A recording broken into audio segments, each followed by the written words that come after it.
지난주 말씀에 사람들이 눈먼 사람을 예수님께 데리고 와서 손대 주시기를 청했을 때에 예수님께서 그 눈먼 사람의 눈에 침을 뱉으시고 그 사람의 눈을 뜨게 해주셨던 그 사건을 나눴습니다. 특별히 이 사건은 예수님께서 행하셨던 이적들 중에 수많은 이적들 중에 사복음서에서 유일하게 기록하고 있는 이 마가복음에서만 기록하고 있는 사건이에요.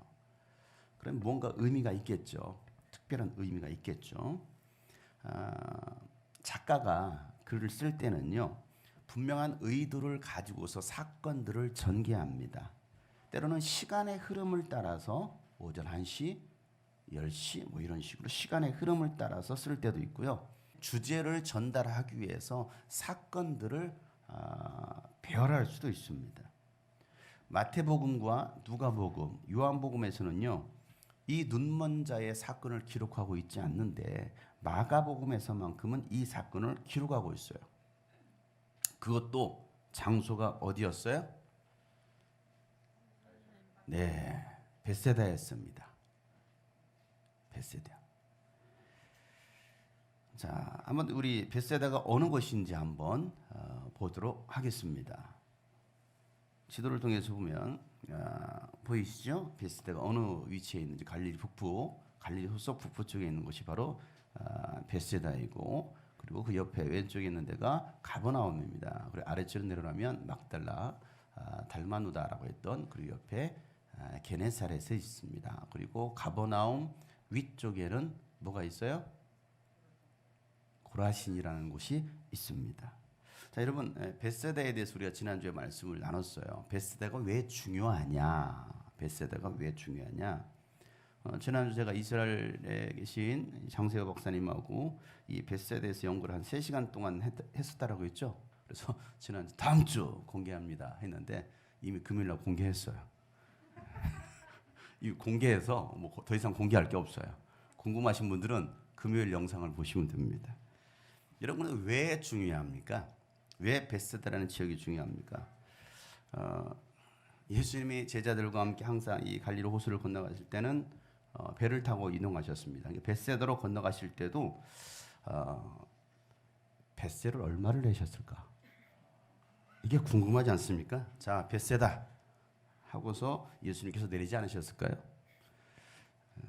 만약에 벳세를 안 내리고 내리시면 히브리어로 벳제다가 됩니다. 벳세를 냈느냐 안 냈느냐 굉장히 중요하죠. 냈으면 벳세다, 안 냈으면 벳제다. 히브리어에 하나님으로 배우고 가시면 됩니다. 이 벳세다는요, 베드로와 안드레와 빌립의 고향이에요. 벳세다가. 베드로는 어디 사람이에요? 방금 말했는데.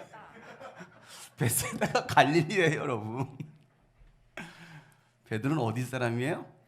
벳세다 사람이에요. 갈릴리 벳세다 사람. 자, 그곳에서 예수님께서 밤새 물고기를 잡으려고 그물을 던졌지만 한 마리도 잡지 못하고 돌아왔던, 빈 배로 돌아왔던 베드로를 향하여서 이 만선의 기적을 베푸셨던 그곳이 어디냐? 바로 벳세다입니다. 그곳에서 예수님께서 베드로를, 제자들을 부르셨습니다. 자, 오병이어의 기적과 지난주 눈먼 자의 눈을 뜨게 하시는 그 기적, 또 보리빵 7개로 남자만 7,000명을 먹이고도 7광주를 거두었던 그 놀라운 기적을 행하셨던 곳이 어디냐? 벳세다예요. 여러분, 그러니 이곳에서 얼마나 많은 사람들이 예수님의 기적을 보고 예수님을 믿었겠습니까? 그런데 말입니다. 놀라운 것은 벳세다 사람들이 예수님을 잘 믿지 않았다라는 거예요.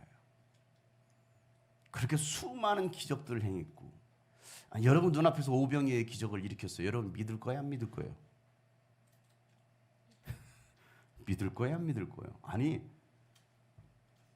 보리떡 7개로 물고기 몇 마리로 7,000명을 먹이고도 7광주를 거둬들이는 그런 기적을 그곳에서 또 일으켰어요. 눈먼 자의 눈을 뜨게 했어요. 여러분 믿을 거야, 안 믿을 거예요? 믿을 거예요. 이만하면 믿을 만하지 않아요? 이 정도 되면. 그런데 그들은요, 수많은 기적을 보고서도 그들은 예수를 믿지 않고요, 도무지 회개하지 않습니다. 회개하지 않아요.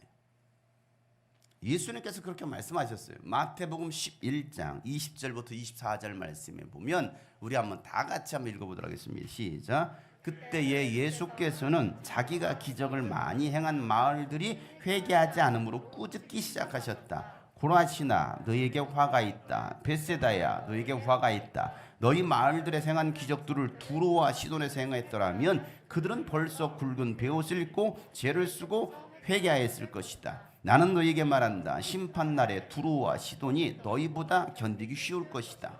화가 있다. 너 가버나움아, 네가 하늘에까지 치솟을 셈이냐? 지옥에까지 떨어질 것이다. 너 가버나움에서 행한 기적들을 소돔에서 행했더라면 그는 오늘까지 남아있을 것이다. 나는 너에게 말한다. 심판날에 소돔 땅이 너보다 견디기 쉬울 것이다. 아멘. 오늘 말씀에 보면 여러 지명이 나오죠. 여러 지역이 나와요. 자, 그 지역 어디 나옵니까? 고라신과 벳세다, 가버나움이에요. 고라신과 벳세다와 가버나움. 자, 이 도시가 어디입니까? 이스라엘 백성들이 살았던 도시입니다. 이스라엘 백성 살았던 도시. 자, 두로와 시돈은 어디예요? 이방인의 도시예요. 이방인의 도시. 그런데 이방인의 도시에서 기적을 행했을 때는요, 오히려 그 이방인들이 예수님을 받아들이고 회개했습니다. 그런데 정작 하나님을 믿는다라고 말했던 그 이스라엘 백성들은요, 그 기적을 보고도 믿지 않았을 뿐만 아니라 회개하지 않더라는 거예요. 기적만을 바라는 사람은 있을지는 몰라도 우리에게 표징을 보여주세요, 기적을 보여주세요 말했던 사람들은 있을지는 몰라요. 아니, 오히려 종교 지도자들은요, 예수님의 말씀에 시비를 걸었어요. 그래서 마지막 심판의 날이 오면 두로와 시돈 또 소돔 땅이 더 견디기 쉬울 것이다 라고 예수님께서 말씀하시는 거예요. 이스라엘 백성들을 볼 때는요, 하나님을 믿지 않는 이방인들이야. 그들은 하나님을 믿지 않는 이방인들이야. 타락한 소돔 땅이니까 하나님께서 더 심판하실 거야, 더 많은 심판을 받을 거야 라고 생각했는데 아니라는 거예요. 그건 네 생각이고 하나님의 생각은 다르다는 것입니다. 내가 볼 때 저 사람은 참 나쁜 죄인이야, 저 사람은 정말 악한 죄인이야, 아유 저 사람보단 내가 낫지, 나는 저 사람보다는 내가 의인이야. 그래도 난 적어도 오늘 주일 예배 나왔잖아. 아, 저 사람 맨날 졸고 있잖아 나와서. 나는 적어도 졸지는 않잖아. 내가 저 사람보다 나은 거 아니야? 나 그래도 11조도 해. 나 저 사람은 헌금도 안 해. 스스로 뭐라고 생각하는 것입니까? 의인이라고 생각하는 거예요. 그러니 나는 당연히 하나님 나라에 들어갈 수 있어, 천국 들어갈 수 있어 라고 생각하는데 하나님의 생각은 전혀 그렇지 않다는 거예요. 왜 그렇습니까? 그들은 교만함이 있어요. 교만함, 영적 교만함. 하나님께서 택하신 백성이라는 선민의식에 빠져 있고요, 나는 하나님의 자녀라는 특권의식, 이런 의식만 가지고 있는 거예요. 의식. 하나님을 사랑하고 순종하는 겸손함이 없어요. 그저 나는 나는 택함 받은 백성, 나는 하나님의 자녀, 이런 의식에 빠져 있는 사람들, 그들은 바로 교만한 사람들이라네. 그래서 이 가버나움을 향하여서 야, 네가 하늘에까지 치솟을 셈이냐 이렇게 말하고, 하늘까지 치솟을 셈이냐? 너희들은 지옥까지 떨어지게 될 것이다 라고 예수님께서 말씀하십니다. 여러분, 하늘에까지 치솟는 자가 누구예요? 루시퍼거든요. 사단이거든요. 내가 하나님과 맞짱 뜰 거야, 나도 창조주가 될 수 있어, 너만 하나님이냐? 하면서 맞짱 뜨려고 하늘까지 치솟았던 자가 바로 루시엘, 사단입니다. 이스라엘 백성이라 할지라도 회개하지 않고 사단처럼 교만한 자는 어디에 떨어질 것이다? 지옥에 떨어질 것이다 라고 오늘 예수님께서 엄중히 경고하시는 거예요. 그러면서 25절에 뭐라고 말씀하시느냐? 다 같이 읽어보겠어요. 시작. 그때에 예수께서 이렇게 말씀하셨다. 하늘과 땅의 주님이신 아버지, 이 일을 지혜 있고 똑똑한 사람들에게는 감추시고 어린 아이들에게는 드러내 주셨으니 감사합니다. 여러분, 스스로 지혜가 있고 똑똑하다라고 생각했던 그 사람들에게 하나님의 뜻을 감추셨대요. 그리고 어린아이들은 계산하지 않아요. 그냥 순수하게 사랑합니다. 그냥 받아들이는 거예요. 하나님을 인정하는 거예요.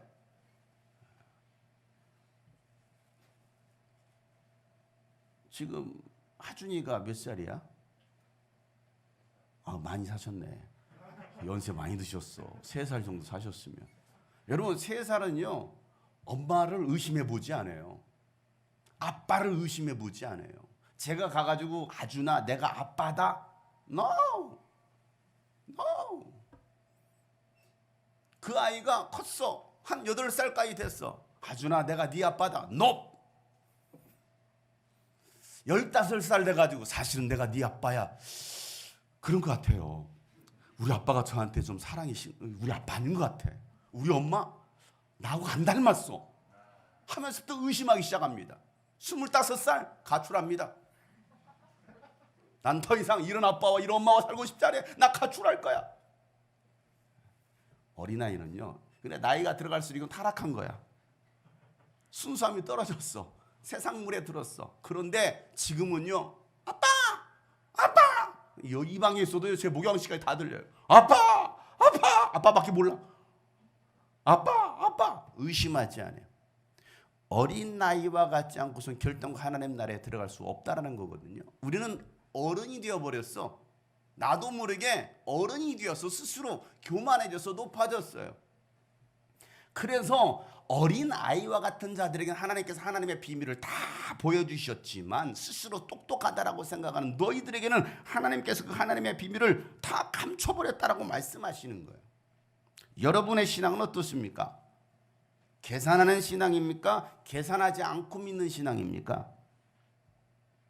여러분의 신앙 어때요? 여러분들이 지금 믿으면서도 하나님을 계산하고 있어요.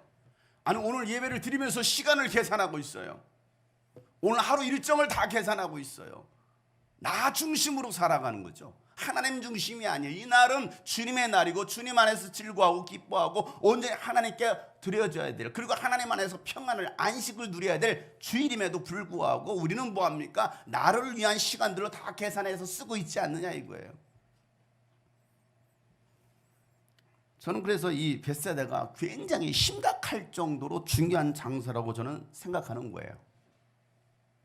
심각할 정도로. 왜요? 벳세다잖아요. 벳세다. 얼마면 되겠니? 자, 벳세다 정말 중요해요. 자, 벳세다에서 눈을 뜨게 하시고 그 다음 장소로 이동하시는데 그곳이 바로 가이사랴 빌립보라는 곳입니다. 오늘 본문 27절 다 같이 시작. 예수께서 제자들과 함께 빌립보의 가이사랴에 있는 여러 마을로 길을 나서셨는데 도중에 제자들에게 물으셨다. 사람들이 나를 누구라고 하느냐? 자, 영상으로 한번 가이사랴 빌립보 지역을 보겠어요. 자, 벳세다에서 어디 가이사랴 빌립보까지 가는 거예요. 가이사랴 빌립보까지. 자, 저 가이사랴 빌립보는 BC 4년에 헤롯 대왕이 이곳을 갈릴리 북부 지역의 수도로 지정을 합니다. 그래서 그 도시를 다스릴 수 있는, 그러다가 그의 아들 빌립이 분봉왕으로 이곳을 다스리면서 로마 황제를 위한 도시를 만들고 싶었습니다. 그래서 그 도시를 재건축, 대규모 확장 건설을 하기 시작합니다. RHBL가 있었겠죠? RHB, R이 뭐예요? 로마. 분명히 있었을 거예요. 자, 건축을 다 마쳤습니다. 그리고 도시 이름을 로마 황제를 뜻하는 가이사라라고 붙이고 싶었어요. 그런데 지중해 연안에 뭐가 있어요? 헤롯 땅이 만들었던 가이사랴가 있잖아요. 그래서 그곳과 구별하려고 자신의 이름이었던 빌립을 붙입니다. 가이사랴 빌립보가 되는 거예요. 그래서 그 도시의 이름이. 그리고 이 도시를 누구에게 바치는 거예요? 로마 황제 아우구스트 황제에게 이 도시를 바치는 거예요. 도시에 그 황제의 이름을 붙이려면 반드시 충족돼야 될 요건들이 있습니다. 그 요건이 뭐냐? 가장 높은 곳에 황제를 위한 신전을 만들어야 됩니다. 그리고 이 로마 황제의 위용에 어울릴 만한 웅장한 규모의 어떤 그 부자 도시, 굉장히 부유한 도시가 돼야 된다라는 거예요. 이런 금정이 여러분 황제 이름을 붙일 만합니까? 모르겠네. 금정은 그냥 금정이야. 금정. 의왕? 우와. 광명? 지금은 또 지금 재개발되니까 그럴만하네. 그 도시의 이름을 황제의 이름, 왕의 이름을 붙이는 거예요. 문재인. 이렇게. 그 도시 이름을 하나 세워서 문재인 얘기 드립니다. 지금 그 얘기를 하고 있는 거예요. 자, 이 가이사랴 빌립보는 이 모든 것을 다 충족했습니다. 그래서 아우구스트 황제를 위한 신전이 있었습니다. 그리고 염소신을 섬겼던 이 판을 위한 신전도 가장 높은 곳에 만들었습니다. 자, 모든 길은 어디로 통한다? 광명으로 통한다? 금정? 1호선? 모든 길은 로마로 통한다. 해가 지지 않는 나라? 로마. 자, 그 로마, 세상을 주름잡았던 그 로마 황제가 신이 되어 있어요. 로마 황제 이름만 대도 벌벌 떠는 거예요. 자, 그리고 돈이 신이 되어 있었던 물질 만능주의, 황금 만능주의에 사로잡혀 있었던 이 가이사랴 빌립보로 예수님은 제자들을 데리고 들어가신 거예요. 그리고 그곳에서 제자들에게 물으시기를 27절 다 같이 시작. 예수께서 제자들과 함께 빌립보의 가이사랴에 있는 여러 마을로 길을 나서셨는데 도중에 제자들에게 물으셨다. 사람들이 나를 누구라고 하느냐? 여보세요. 예수님께서 갈릴리에서 수많은 기적을 행하시고 가이사랴 빌립보로 들어가셨어요. 자, 예수님에 대한 소문이 이 가이사랴 빌립보에 났을까요, 안 났을까요? 당연히 났겠죠. 이미 났습니다. 자, 또 예수님께서 그 마을에 들어오셨다는 것을 사람들이 알았을까요, 몰랐을까요? 네? 배고파요? 알았을까요, 몰랐을까요? 알았어요. 당연히 알았죠. 그래서 예수님께서 물어보시는 거야. 야, 이 마을 사람들이, 이 도시 사람들은 나를 도대체 누구라고 생각하느냐라고 물으시는 거예요. 왜? 예수님께 들으셨으니까 저분이 들으셨네? 야, 나를 누구라고 생각해? 라고 물으시는 거예요. 어디서? 저 가이사랴 빌립보 한복판에서. 어디서? 강남 코엑스 앞에서. 한가운데. 어디서? 여의도 현대백화점 앞에서. 어디서? 평양 김일성 광장 앞에서. 야, 사람들이 나를 누구라고 하느냐? 라고 묻는 거예요. 자, 28절 말씀이죠. 다 같이 읽어보세요. 시작. 제자들이 예수께 말하였다. 침례자 요한이라고 합니다. 엘리야라고 하는 사람들도 있고 또 예언자 가운데 한 분이라고 하는 사람들도 있습니다. 라고 말하고 있어요. 자, 여기 이름이 등장합니다. 누구 이름이 등장해요? 침례 요한이 등장합니다. 또 누가 등장해요? 엘리야가 등장합니다. 또 누가 등장해요? 어떤 예언자 중에 한 사람이 이렇게 말하고 있습니다. 그럼 침례 요한이 왜 예수님을 향해서 왜 침례 요한이라고 했을까? 죽었던 침례 요한이 살아났다. 자, 침례 요한은 뭐 했어요? 죽었어. 누구에 의해서? 헤롯 안티파스에 의해서. 성경에서는 헤롯이라는 이름만 써 있어요. 헤롯에 의해서 죽임을 당했어요. 자, 그런데 왜 예수님은 헤롯이라고 요한이라고 말합니까? 요한은요, 권력에 대한 두려움이 없었던 사람입니다. 광야에서 회개하라, 천국이 가까이 왔느니라고 막 선포했습니다. 그 회개 복음을 선포했던 것처럼 예수님도 광야에서 뭐 하셨어요? 회개하라, 천국이 가까이 왔느니라 라고 선포하셨어요. 대작이 아닙니까? 저분 아니야? 왜 똑같은 얘기를 하고 있네?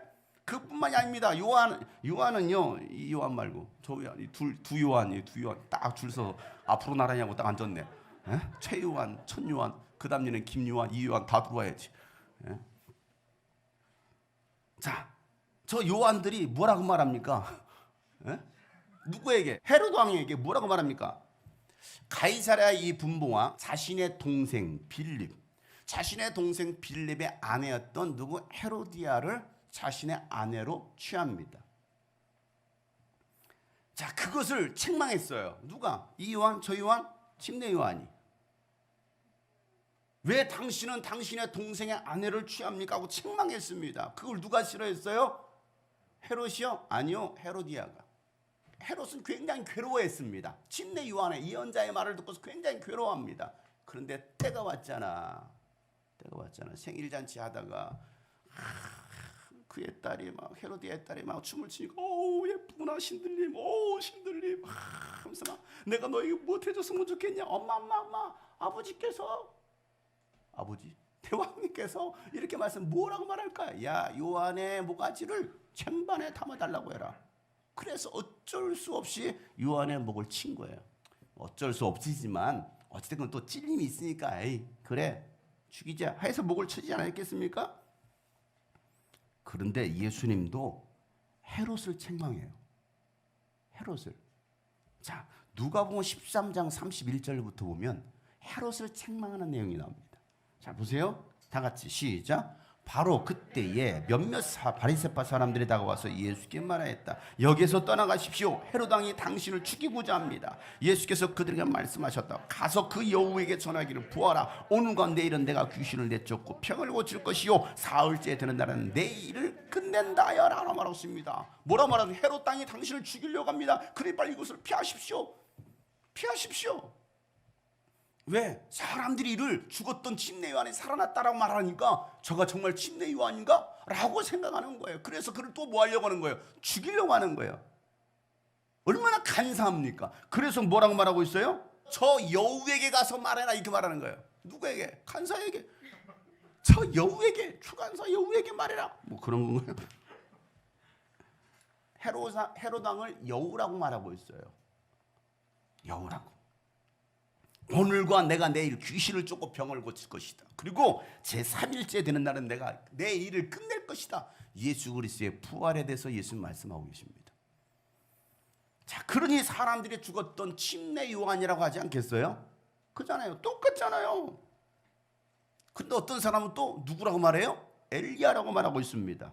왜? 예수님께서 행하시던 그 신비한 능력을 보니까 야, 엘리야 같은 그런 능력이 저분에게 있네. 그래서 사람들은 이 사람이 바로 엘리야 아니야? 라고 말하는 거예요. 엘리야. 그리고 또 말라기도 엘리야 선지자가 올 거라고 예언했으니까 오리라고 했던 그 엘리야가 바로 당신 아닙니까? 라고 사람들은 생각했던 것입니다. 또 하나님의 나라에 선포하잖아요. 그러니까 예언자 아닙니까? 그래서 엘리야가 아니라고 한다면 예언자 중에 한 사람이 아닐까라고 말하는 거예요. 마태복음은 또 에레미야 예언자까지 얘기합니다. 저가 또 예레미야 예언자가 아니야? 라고 말하는 거예요. 자, 이 말은요, 예수님을 위대한 예언자로 생각하는 겁니다. 그 예언자일 뿐이지 신은 아니라는 것입니다. 가이사랴 빌립보 시민들이 믿는 신은 누구입니까? 아우구스투 황제를 신으로 여겼으니까 황제 신을 섬겼잖아요. 그리고 피리 부는 염소의 신이 그를 돕는 신이라고 생각했잖아요. 피리 부는 소녀 거기 나오는 거야. 피리 부는 아저씨가 거기 나와. 이 염소 피리를 불면 사람들이 거길 다 쫓아다니는 거야. 그래서 그 신이 우리에게 복을 줄 거라고 생각하는, 로마 황제가 나에게 복을 주고 잘 살게 해주는 것이고, 그 염소신을 우리가 잘 섬겼더니 그 염소신이 우리에게 풍요함을 주고 젖을 주고, 그래서 그들은 판신, 로마 황제신을 믿고 따랐다는 거예요. 그런데 예수님은 그런 놀라운 능력은 있을지는 모르겠지만 우리가 섬겨온 이 황제의 신과는 비교가 되지 않아요. 그저 그냥 신비한 기적을 행하는 예언자일 뿐이야 라고 사람들은 생각하는 거예요. 오늘날도 예수님을 4대 성인 중 한 사람으로 생각하는 사람들이 상당히 많이 있습니다. 또 학교에서도 그렇게 가르쳐요. 그렇죠? 그렇게 교육받고 있죠. 지금도.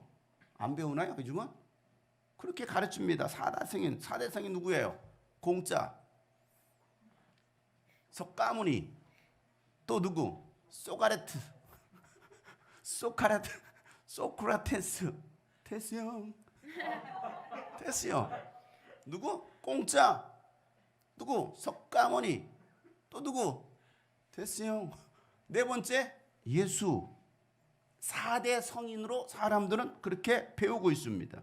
그러니까 예수님은 그들도 뭐라고 말하는 거예요? 인본주의는 하나님은 아니라는 거예요. 신은 아니라는 것입니다. 그래서 예수님이 제자들에게 물으시는 거예요. 그러면 너희들은 나를 누구라고 생각하느냐? 라고 물으시는 거예요. 자, 28절 본문이죠. 다 같이 시작. 예수께서 그들에게 물으셨다. 그러면 너희는 나를 누구라고 하느냐? 베드로가 예수께 대답하였다. 선생님은 그리스도이십니다. 자, 베드로가 제일 먼저 대답을 합니다. 저요. 내가 누구라고 생각하지 않은 사람 저요. 누구? 베드로. 그래, 너 얘기해봐. 뭐라고 말합니까? 선생님은 그리스도이십니다. 랍비님은 우리의 스승이신 당신은 그리스도가 되십니다 라고 말하고 있어요. 그리스도가 뭐예요? 그리스도의 뜻은 기름 부음 받은 자. 자, 그리스도 뭐라고요? 그리스도 기름 부음 받은 자. 그리스도. 다른 말로 구원자, 메시아가 바로 그리스도입니다. 머리에 기름을 부어서 하나님께서 직분을 세웠던 거예요. 그가 누구냐? 왕, 제사장, 선지자입니다. 이들이 구약 시대에는요 그리스도였어요. 그들이 구원자였다고요. 그들이 메시아였다고요. 누가? 사람이. 선지자는 누구입니까? 하나님의 백성들이 죄를 범했을 때에 회개하고 하나님께로 돌아오라고 하나님의 뜻을 대언했던 사람들이 바로 선지자입니다. 선지자의 말을 듣고 회개하고 돌아오면 그들은 용서받을 수 있는 것입니다. 그런데 회개하지 않으면 심판받아요.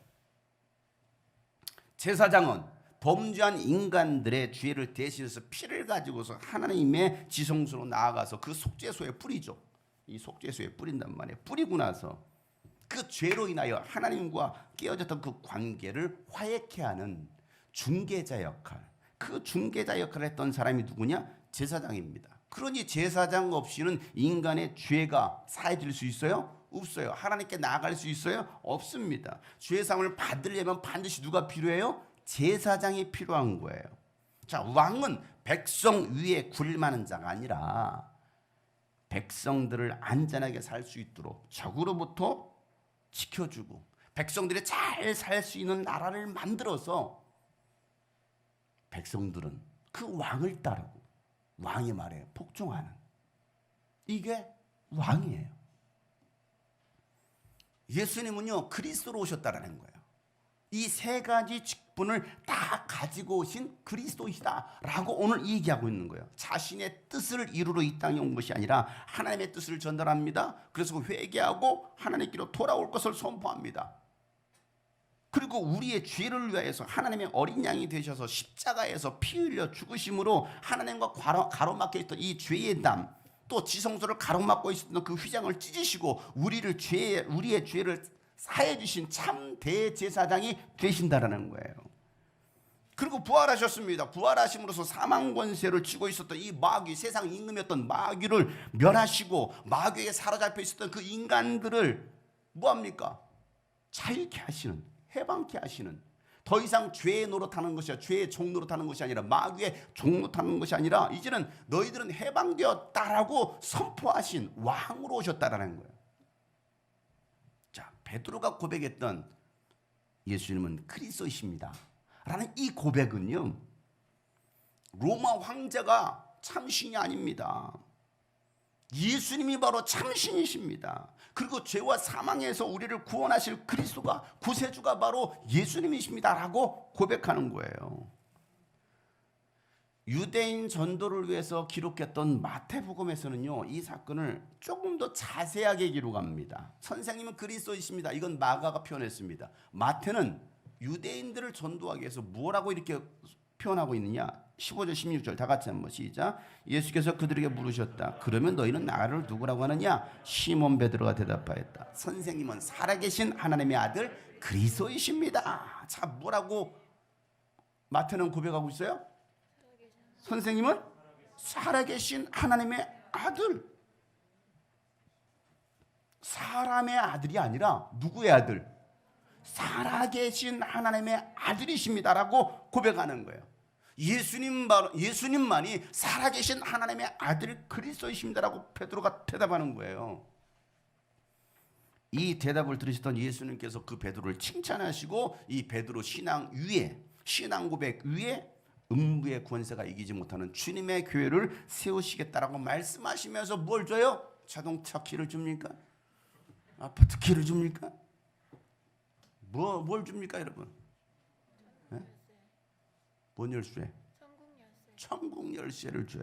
자, 17절 19절 다 같이 시작. 예수께서 그에게 말씀하셨다. 시몬 바요나야, 너는 복이 있다. 너에게 이것을 알려주신 분은 사람이 아니라 하늘에 계신 나의 아버지시다. 나도 너에게 말한다. 너는 베드로다. 나는 이 반석 위에다가 내 교회를 세우겠다. 죽음의 문들이 그것을 이기지 못할 것이다. 내가 너에게 하늘나라의 열쇠를 주겠다. 네가 무엇이든지 땅에서 매면 하늘에서도 매일 것이요 땅에서 풀면 하늘에서도 풀릴 것이다. 아멘. 여러분, 베드로가 했던 이 고백이 얼마나 중요했으면 그 고백 위에 주님의 교회, 나의 교회를 세울 것이다라고 예수님께서 말씀하실까요? 교회는요, 사람이 주인이 아니에요. 돈 위에 세워지는 게 아니에요. 교회는 예수는 하나님의 아들 그리스도이십니다라는 그 고백 위에 세워지는 거예요. 그 고백하는 사람들이 모인 곳이 바로 교회입니다. 그렇게 믿는 사람들이 교회를 세워가는 것이지 돈 많은 사람들이 교회를 세워가는 거 아니에요. 뭐 세상에 권력을 가지고 있는 사람이 교회를 세워가는 게 아니에요. 아유, 우리에게 돈 많은 사람, 헌금 많이 하는 사람이 왔으면 좋겠다. 좋겠네요. 그래서 그렇게 기도할지도 모르겠어요. 하나님, 사업가 돈 많은 사람 보내주시옵소서. 이게 세속적이라는 거예요. 예수님께 세우신 교회는 그런 교회가 아니었어요. 너 정말 예수님을 하나님의 아들 그리스도로 인정하느냐? 믿느냐? 그 고백 위에 세우겠다는 그런 사람들 위해 그리스도의 교회, 주님이 꿈꾸신 교회를 세우겠다라고 말씀하시는 거예요. 여러분, 그런 신앙을 가진 사람들을 음부의 권세인 마귀가 두려워해요. 누구를 두려워합니까?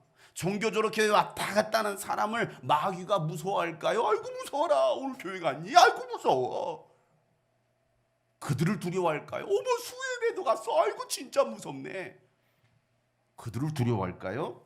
헌금 많이 하니까 내가 11조 1,000만 원 했어. 정치윤 크게 헌금 목소리 크게 써. 정치윤 1,000만 원 했다. 두려워할까요? 뭐 세상 권력까지 대통령이 이 자리에 앉아있고 뭐 군포시장에 앉아있고 뭐 국회의원에서 앉아있으면 아이고 무섭네 이 교회. 세상 정치꾼들이 다 모였어. 아이고 무서워. 벌벌 떨까요? 마귀가 무서워하는 사람은요, 예수님을 하나님의 아들로 진짜 믿는 사람을 무서워합니다. 그런 사람에게는 하나님의 자녀의 권세가 있기 때문에 두려운 거예요. 저 사람 함부로 건드릴 수 없어. 저 사람은 정말 무서운 사람이야. 왜? 저 사람은 하나님의 자녀야 라고 그는 보는 거예요. 마귀는. 왜? 그 권세로 마귀를 대적할 수 있잖아요. 그 권세로 예수 이름으로 명하면 귀신이 떠나가잖아요. 그 권세를 가진 사람이 기도하면 병이 고침받잖아요. 하늘 문이 열리잖아요. 그러니 마귀가 두려워하는 거예요. 마귀가 여러분을 두려워합니까? 비웃습니까? 솔까만 솔직히 까놓고 말해봐요. 마귀가 여러분을 두려워요? 비웃어요? 지금 저를 비웃어요? 솔까말. 네? 결혼식 간이라고 주일 예배도 안 나오는 당신, 사랑하는 당신, 솔까말, 누구를 두려워할까요? 여러분, 우리는 심각하게 받아들여야 됩니다. 여러분들은 마귀에게 짓밟힙니까? 아니면 마귀가 도망갑니까? 여러분이 하나님의 아들 그리스도로 예수님을 제대로 믿는다면 마귀가 여러분을 공격하려고 한 길로 왔다가도요, 여러분들이 정말 하나님의 자녀 권세를 가진 자라고 한다면 일곱 길로 도망간다니까. 무서워서 벌벌 떨고 도망간다니까. 야, 너는 뭐냐? 나는 예수도 알고 바울도 안다. 니까지 이게 뭔데 나를 쫓아라고 말했잖아. 그런 일이 오늘날 일어난다니까. 교회 수년 다녔다고 내가 목사라고 장로라고 집사라고 뭐라고 해서 마귀가 귀신들이 여러분을 두려워하는 게 아니에요. 정말 하나님을 믿는 사람이냐? 진짜 예수를 믿느냐? 그러나 예수 그리스도를 인정하지 못하고 세상의 것을 쫓는 사람들, 돈을 사랑합니다. 세상 쾌락 문화에 빠지고 예수님보다도 사람의 말을 더 무서워하는 거예요. 사람의 말. 세상 부귀영화를 얻기 위해서 말씀과 기도와 예배는 등한시합니다. 교회와는 멀어집니다. 결국 어떻게 되겠습니까? 마귀와 함께 영원한 지옥 심판에 떨어지게 될 거 아니겠어요? 뭐가 성경에서 말하고 있는 진리입니까? 뭐라고 저는 설교를 해야 됩니까? 아유, 그래도 적당히, 아유, 괜찮습니다. 감사합니다. 잘하셨습니다. 라고 말을 해야 됩니까? 저는 진리를 선포해야 됩니까? 그럼 적어도 우리가 정말 예수를 믿고 있느냐? 오늘 이것을 우리가 한번 점검해야 된다는 거예요. 그래서 고린도후서 13장 5절 말씀 뭐라고 말씀하고 있습니까? 너희 안에 믿음이 있는가 너희 스스로 시험해봐라. 너희 안에 정말 믿음이 있느냐? 예수가 너희 안에 없다고 한다면 너희들은 버리온 자다, 실격자다라고 말씀하시는 거예요. 내 안에 예수가 없으면, 예수를 믿는 믿음, 정말 예수가 하나님의 아들이신다라는 것을 인정하는 그 믿음이 없으면 너희들은 믿음의 실격자라는 거예요. 절대 못 들어가요. 예비 번호 떠서 이게 밀려서 올라가는 게 아니라니까요. 천국은 합격 불합격. 언제 우리가 살아있는 동안에 예수를 믿었느냐 안 믿었느냐. 그러니 여러분 이 순간이 중요하잖아. 그냥 왜 내일 일은 몰라요. 오늘 일은 압니까? 이런 한 시간 뒤에 일어날지 알아요? 이게 무너져요. 여러분 다 죽어. 나만 안 무너지네. 이거 뭐 나만 살았네. 여러분 다 죽었어. 그건 저는 하루 여러분의 죽는 모습을 보고 회개할 수 있잖아. 하나님 나 용서해 주세요. 그럼 여러분 회개할 길을 놓쳤잖아. 그럼 어떻게 할 거야? 그럼 어떻게 됩니까 여러분? 그러니까 지금 이 순간이 중요하다라는 거예요. 지금 이 순간. 따라서 해서 지금 이 순간이 중요하다. 지금 이 순간이 중요하다. 여러분 마귀의 그 달콤한 유혹에 속지 마세요. 보암직하고 먹음직스럽고 뭐 지혜롭게 할 만큼 탐스럽게 보이는 그 선악과가 지금 당장은 여러분의 눈을 밝게 해줄 것처럼 보입니다. 세상을 지혜롭게 보이게 하는 거예요. 야 이렇게 하면 내가 살겠네. 이렇게 하면 성공하겠네. 그렇게 여러분의 눈을 밝게 해줄지는 몰라도 그 눈에서 여러분 피눈물 나게 할 거예요. 그러니까 거기에 속지 말라라는 거예요. 지금 당장 여러분 손에서 내려놓지 않으면요 여러분은 평생 마귀에 끌려다니다가 슬피 울며 이를 갈 날이 오게 될 거예요. 오늘도 여러분 앞에서 공갈 협박을 좀 합니다. 왜? 정신을 차리자. 따라서 합시다. 정신 차리자. 내 영혼아 정신 차리자. 내 영혼아 정신 차리자. 예수님은 계속 그 얘기야. 야 정신 차려. 깨어 있어야지. 정신 차리지 않으면 너희들 한순간에 너희들은 그냥 마귀에게 사로잡혀 가는 거야 라고 말씀하시는 거예요. 깨어 있으라는 거예요. 그래서 여러분 오늘 이 시간 예수님이 나의 그리스도가 되시고 하나님의 아들이시라고 믿고 선포할 수 있기를 바랍니다. 4대 성인이라고 했던 공자와 석가모니와 소크라테스, 예수님과 다른 점이 뭐였을까요 여러분? 그들은 죽었어요. 그리고 그것이 끝이었어요. 더 이상 아무것도 없었어요. 위인이었습니까? 그래요, 위인이었습니다. 그러나 죽었어요. 끝이었습니다. 그러나 예수님은 죽으셨고 다시 살아나셨습니다. 그리고 그 부활하신 예수님은 믿는 자들을 데리러 다시 오시게 될 겁니다. 이게 그들과 예수님의 차이점이라는 거예요. 예수님이 성인이 될 수 없는 이유, 예수님은 그 성인 안에 집어넣어서는 안 되는 거예요.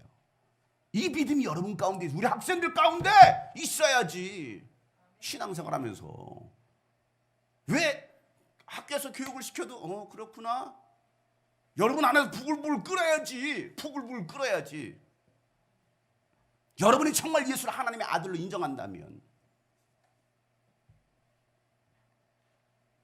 제가 고등학교 때 수업 받으면서 막 부글부글 끓더라고. 아닌데? 저 아닌데? 기독교 가르침이 저게 아닌데? 학교에서는 그렇게 가르치는 거예요. 부글부글 끄니까 제가 했던 게 뭐였을까요? 친구 붙들어 놓고 야 저거 아니야, 잘못된 거야, 예수가 하나님의 아들이셔, 예수는 살아계셔를 증거하기 시작하는 거예요. 부글부글 끓여야 돼. 여러분 안에 그 뜨거움이 있어야죠. 아무도 아멘 안 해요.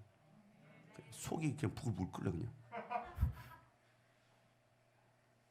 여러분 영적인 그 뜨거움 여러분에 살아나시길 바랍니다.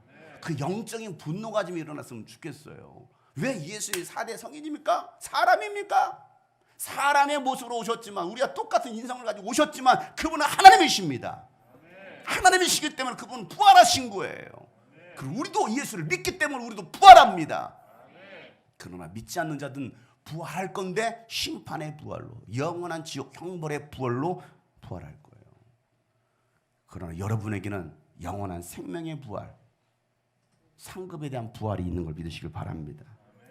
여러분, 이 베드로의 고백을 들으신 예수님께서 제자들에게 엄중한 경고를 하십니다. 그 경고. 자, 30절이에요. 다 같이 시작. 예수께서 그들에게 엄중히 경고하시기를 자기에 관하여 아무에게도 말하지 말라고 하셨다라고 말씀하십니다. 베드로에게 야, 천국 열쇠 주었어. 네가 하늘에서 매면 이 땅에서 매면 하늘에서도 매일 것이고 이 땅에서 풀면 하늘에서도 풀릴 거야. 내가 너희 이 맞는 길을 준다 하시고 나서 예수님께서 그들에게 엄중히 경고하시기를. 여러분, 왜 나에 관해서 예수님에 관해서 아무에게도 말하지 말라고 하셨을까요? 왜 경고하셨을까요? 다음 주 공개합니다. 오늘은 여기까지. 수많은 기적을 행했지만 예수가 하나님의 아들 그리스도심을 믿지 못했던 그 벳세다를 떠나서 가장 웅장하고 화려하고 가장 높은 곳에 황제를 위한 신전이 있었던 그 가이사랴 빌보에 가서 예수님께서 물으셨잖아요. 사람들이 나를 누구라고 하느냐? 너희는 나를 누구라고 하느냐? 오늘도 예수님께서 저와 여러분에게 물으시는 거예요. 너희는 나를 누구라고 생각하느냐? 오늘 교회에 나온 너희들은 나를 누구라고 생각하느냐? 여러분은 예수님을 누구라고 믿고 있습니까? 아쉬울 때만 찾는 예수님입니까? 내가 아쉬울 때는 예수님 하나님을 찾아요. 아쉽지 않으면 또 떠나는 거예요. 등지는 거예요. 예수를 이용하기 위한 그 신앙을 가지고 계십니까? 아니면 하나의 종교를 위해서, 그래도 뭐 종교 하나 가지면 그래도 마음이 편해지잖아. 불교는 좀 그런 것 같고, 그래도 천주교는 너무 조용한 것 같고, 교회가 좀 그나마 좀 활발하니까 교회가 좀 괜찮을 것 같아. 그래서 여러분 기독교 선택하셨나요? 예수를 왜 믿습니까? 교회 오는 것도 마찬가지예요. 교회 오는 것도. 기적을 보여주고 응답을 해줘도 하나님의 아들로 인정하지 못하고 그저 사랑이 많으셔서 인류를 위해서 예수님 죽으셨구나, 십자가에 죽으셨구나 라고 여러분 위인증으로 여러분 생각하시나요? 예수님을 하나님의 아들 그리스도로 믿는다고 한다면 우리는 지금 이전의 삶이 아니라, 과거의 삶이 아니라, 아니 세상을 쫓아 사는 인생이 아니라, 세상의 것을 따라 사는 인생이 아니라 예수 그리스도를 따라올 수 있는 여러분 되시기를 축복합니다. 그렇지 않으면 내려놓지 못해요. 포기하지 못합니다. 순종하지 못하는 거예요. 왜? 이게 전적으로 나에게 믿음이 안 되는데. 전적으로 믿으셔야 합니다. 굉장히 유행했던 말이잖아요. 전적으로 믿으셔야 합니다. 나만 믿으셔야 합니다. 그래야 피라미드 꼭대기 천국에 올라갈 수 있습니다. 나만 믿으셔야 합니다. 세상 사람들도요, 그렇게 사람을 믿고서 수많은 돈을 투자하고 그렇게 그게 성공의 길이라고 따라가잖아요. 근데 우리는 과연 예수님을 그렇게 전적으로 믿고 있느냐고요. 아니면 이용하고 있느냐고요. 많은 사람들이 복음을 이용하고 있어요. 교회를 이용하고 있습니다. 그들에게 과연 구원이 있을까? 오늘 예수님께서 말씀하십니다. 우리에게 물어보시는 거. 너의 진정한 주인이 누구냐? 너의 진짜 주인이 누구냐? 너에게 있어서 나는 도대체 누구냐? 너는 지금 무엇을 믿고 있느냐? 오늘 예수님께서 물으십니다. 그 물음에 오늘 답변하실 수 있어요.